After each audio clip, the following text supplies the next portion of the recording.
بسم اللہ الرحمن الرحیم. عزیز اہل وطن، السلام علیکم.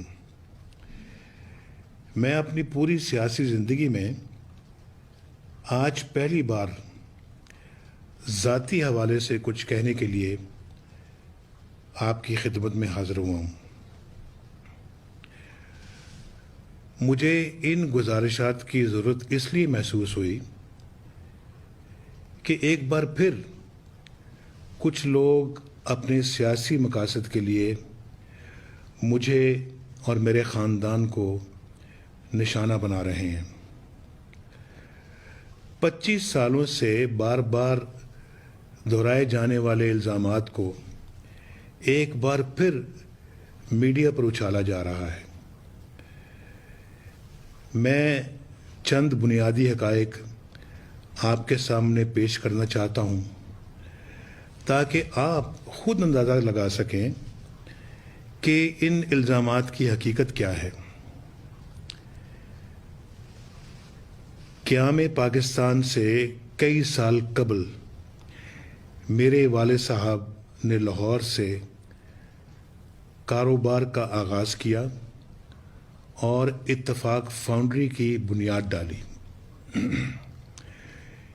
قیام پاکستان تک یہ ایک ماشاءاللہ مستحکم اور مضبوط صنعتی ادارہ بن چکا تھا. اس کی ایک شاخ ڈھاکہ میں یعنی مشرقی پاکستان میں بھی قائم ہو چکی تھی. یہ صنعتی ادارہ ہزاروں خاندانوں کو روزگار کی فراہمی کا ذریعہ بن چکا تھا اور قومی خزانے میں ٹیکسوں کی صورت اپنا حصہ ڈال رہا تھا. 16 دسمبر 1971 کو مشرقی پاکستان میں قائم اتفاق فاؤنڈریز سقوط ڈھاکہ کی نظر ہو گئی. اس کے ٹھیک 15 دن بعد 2 جنوری 1972 کو ذوالفقار علی بھٹو کی حکومت نے لاہور میں جو ہماری اتفاق فاؤنڈریز تھی اس پر بھی قبضہ کر لیا اور یہ اس وقت مغربی پاکستان میں سٹیل اور مشینری اور انجینئرنگ کی سب سے بڑی صنعت بن چکی تھی. یوں 1936 سے ہمارے بزرگوں کی محنت، سرمایہ کاری اور جمع پونجی ایک لمحے میں ختم کر دی گئی. یہ ظلم اور زیادتی ہمارے والد مرحوم کے عزم اور حوصلے میں کوئی کمزوری نہیں پیدا کر سکی. الحمدللہ کوئی لمحہ ضائع کیے بغیر انہوں نے اللہ کا نام لے کر ایک بار پھر کمر باندھی اور بھٹو دور میں ہی 18 ماہ کے اندر اندر 6 نئی فیکٹریاں قائم کر لیں. یہ وطن کی مٹی سے محبت، لگن، عزم اور ہمت کی ایک ایسی روشن داستان ہے جس کی مثال کم ہی ملے گی. اتفاق فاؤنڈریز جولائی 1979 میں ہمیں کھنڈرات کی شکل میں واپس ملی. ہمارے والد نے تباہ شدہ مالی حالت والے اس اجڑے ہوئے ڈھانچے کو دوبارہ ایک جاندار صنعتی ادارے کی شکل دی. انتہائی مشکل اور ناسازگار حالات میں عزم و ہمت کی اس داستان کا تعلق اس دور سے ہے میرے ہم وطنوں جب میں نیا یونیورسٹی کی تعلیم سے فارغ ہوا تھا اور میرا یا میرے خاندان کے کسی فرد کا سیاست یا حکومت سے دور کا بھی کوئی تعلق نہیں تھا. اس عرصے کے دوران یہ ادارے ملک کی معاشی ترقی میں ایک توانا کردار ادا کرتے ہوئے ملک کی خزانے میں کروڑوں روپے کے ٹیکس اور محصولات جمع کراتے رہے. اس زمانے میں خواتین و حضرات، جب ہم سیاست سے کوسوں دور تھے تو بھی ابتلا اور آزمائش سے گزرنا پڑا اور سیاست میں آنے کے بعد بھی ہم سیاسی اور ذاتی انتقام کا نشانہ بنتے رہے. آپ میں سے بہت سے خواتین و حضرات کو یاد ہوگا کہ 1989 میں ہماری فیکٹری کا خام مال لانے والے بحری جہاز جوناتھن، اس کا نام جوناتھن تھا، اس کو 1 سال تک سامان اتارنے کی اجازت نہیں دی گئی۔ اس اکیلے کام سے، جھٹکے سے ہمیں 50 کروڑ روپے کا نقصان برداشت کرنا پڑا۔ 1989 کی بات کر رہا ہوں، اس وقت کا 50 کروڑ آج کے شاید 50 ارب سے بھی زیادہ ہوگا۔ پیپلز پارٹی کے دوسرے دور میں بھی ہمارے کاروبار کی معاشی ناکہ بندی کی گئی اور مختلف ہتھ کنڈوں کے ذریعے اتفاق فاؤنڈریز کی چمنیاں ٹھنڈی کر دی گئیں۔ اور پھر 1999 کا دور آیا۔ جمہوری حکومت کا تختہ الٹنے کے بعد جو کچھ ہوا اس سے آپ سب اچھی طرح واقف ہیں۔ 14 ماہ تک ہمیں جیلوں میں ڈالے رکھا گیا، ہمارے کاروبار کو ایک بار پھر تباہ کر دیا گیا مکمل طور پہ، اور یہاں تک کہ ماڈل ٹاؤن میں ہمارا آبائی گھر بھی چھین لیا گیا، جہاں ہم، ہمارے والدین اور ہمارے بچے رہتے تھے۔ ہمیں ملک بدر کر دیا گیا، آپ کے سامنے، آپ کی آنکھوں کے سامنے یہ سب کچھ ہوا ہے۔ ساری حکومتی مشینری کو ہمارے کاروبار، بینک کھاتوں، صنعتی یونٹس اور دیگر معاملات کے بے رحمانہ احتساب پر لگا دیا گیا۔ یہ کہنا بے جانا ہوگا کہ سال ہا سال تک ہم اس یک طرفہ احتساب کی پل صراط پر چلتے رہے، لیکن اللہ کے فضل و کرم سے ہمارے قدم نہ ڈگمگائے کبھی بھی۔ الحمدللہ ہم قانون اور انصاف کے ہر معتبر فورم سے سرخرو ہو کر گزرے، کسی بھی عدالت میں ہمارے خلاف کوئی الزام ثابت نہ کیا جا سکا۔ جبری جلاوطنی کے ایام میں ہمارے والد محترم نے ایک بار پھر مکہ معظمہ کے قریب سٹیل کا ایک کارخانہ لگایا، اور یاد رکھیں کہ ہمیں وہاں ملک سے باہر 7 سال رہنا پڑا۔ یہ کارخانہ لگایا جس کے لیے سعودی بینکوں سے قرض حاصل کیا گیا، اور پھر چند برس بعد یہ فیکٹری تمام اثاثوں سمیت فروخت کر دی گئی، اور یہ وسائل میرے بیٹوں حسن نواز اور حسین نواز نے اپنے نئے کاروبار کے لیے استعمال کیے۔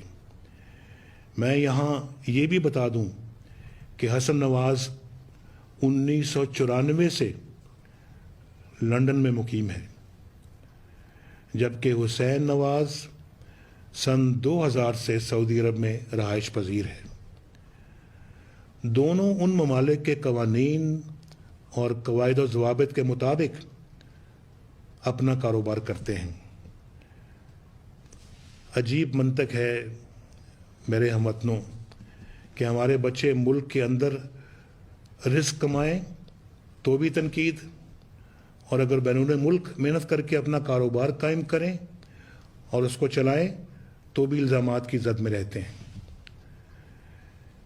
میں صرف اتنا کہوں گا کہ کرپشن یا ناجائز ذرائع سے دولت جمع کرنے والے نہ تو اپنے نام پہ کمپنیاں رکھتے ہیں اور نہ ہی اپنے اثاثے اپنے نام پر رکھتے ہیں۔ میرے عزیز اہل وطن، میں آپ کے علم میں لانا چاہتا ہوں کہ مختلف ادوار میں اتفاق فاؤنڈریز کی مکمل تباہی کے لیے بار بار کے حملوں کے باوجود میرے خاندان نے واجب الادا قرضوں کی ایک ایک پائی ادا کی، جس کی مالیت تقریباً 5.25 ارب روپے بنتی ہے۔ ہمارے خاندان نے اصل زر یا مارک اپ کا 1 پیسہ بھی کبھی معاف نہیں کرایا۔ یہ کہنا غلط نہ ہوگا کہ ہم نے تو وہ قرض بھی اتارے ہیں جو ہم پر واجب بھی نہیں تھے. اور یہ اس سارے پس منظر کے باوجود کہ ہمیں جیلوں میں ڈالا گیا, ملک سے باہر بھیجا گیا, ایگزائل میں بھیجا گیا, اور ہمارے کاروبار کو بالکل سٹرینگولیٹ کر دیا گیا, روک دیا گیا, تالے لگا دیے گئے فیکٹریوں کو, اور گھر لے لیے گئے, اس کے باوجود الحمدللہ ایک پائی بھی کسی بینک سے ہمارا کوئی ڈیفالٹ نہیں ہے. مجھے امید ہے میرے ہم وطنوں کہ ہمارے کاروبار کا یہ سارا پس منظر اب آپ پر واضح ہو چکا ہوگا. میں نے اس سفر کے تمام اہم مراحل سے آپ کو آگاہ کر دیا ہے. صرف اتنا مزید کہوں گا کہ حکومت سے باہر یا حکومت کے اندر ہوتے ہوئے میں نے یا میرے خاندان کے کسی فرد نے قومی امانت میں رتی بھر خیانت نہیں کی الحمدللہ, اور کبھی اقتدار کو کاروبار سے منسلک نہیں کیا. خواتین و حضرات, میں بہت کچھ کہنا چاہتا تھا, لیکن انتہائی مختصر طور پر کچھ گزارشات پیش کی ہیں. میں نے وطن عزیز کو اندھیروں سے پاک کرنے اور تعمیر و ترقی کی نئی بلندیوں کی طرف لے جانے کا عہد کر رکھا ہے. میری تمام تر توجہ اس عہد پر مرکوز ہے. میرے پاس اتنا وقت نہیں کہ ہر روز الزامات کی الغار کرنے والوں کو جواب دوں اور وضاحتیں پیش کروں. میں الزامات کی تازہ لہر کے مقاصد خوب سمجھتا ہوں, لیکن اپنی توانائیاں اس کی نظر نہیں کرنا چاہتا. میرے بعض رفقا کا مشورہ تھا کہ چونکہ میری ذات پر کوئی الزام نہیں ہے اور یہ کہ میرے دونوں بیٹے بالغ اور اپنے معاملات کے خود نگہبان ہیں, اس لیے مجھے اس معاملے سے الگ رہنا چاہیے. معاف کیجیے گا. بعض رفقا کا خیال تھا کہ میرے خطاب سے اس معاملے کو غیر ضروری اہمیت حاصل ہو جائے گی. کچھ رفقا کا کہنا تھا کہ میری ذات یا میرے خاندان کے کسی فرد پر کسی غیر قانونی یا ناجائز کام کا کوئی الزام نہیں لگا, اس لیے مجھے اس معاملے میں پڑھنے کی ضرورت نہیں. لیکن میرے عزیز اہل وطن, میں چاہتا ہوں کہ اصل حقائق پوری طرح قوم کے سامنے آ جائیں اور ہر پاکستانی الزامات کی اصل حقیقت سے آگاہ ہو جائے. عزیز اہل وطن, آج میں نے ایک اعلیٰ سطحی عدالتی کمیشن قائم کرنے کا فیصلہ کیا ہے. سپریم کورٹ کے ایک ریٹائرڈ جج اس کمیشن کے سربراہ ہوں گے. یہ کمیشن اپنی تحقیقات کے بعد فیصلہ دے گا کہ اصل حقیقت کیا ہے اور الزامات میں کتنا وزن ہے. میں گھسے پٹے الزامات دہرانے اور روز تماشا لگانے والوں سے کہتا ہوں کہ وہ اس کمیشن کے سامنے جائیں اور اپنے الزامات ثابت کریں. اللہ تعالیٰ آپ کا حامی و ناصر ہو. پاکستان پائندہ باد. سینئر صحافی شفیق قریشی کی زیر صدارت جوڑواں شہروں سے شائع ہونے والا پہلا مکمل مقامی اخبار روزنامہ 99 نیوز، جس میں مقامی خبروں کے علاوہ شامل ہوتی ہیں تمام قومی اور بین الاقوامی خبریں. دور جدید کے تقاضوں کے عین مطابق اب تمام سوشل میڈیا ٹولز فیس بک، ٹویٹر اور یوٹیوب کے ساتھ بھی دستیاب ہے. آج ہی اپنے ہاکر سے اس کی کاپی بک کروائیں یا وزٹ کریں www.99newschannel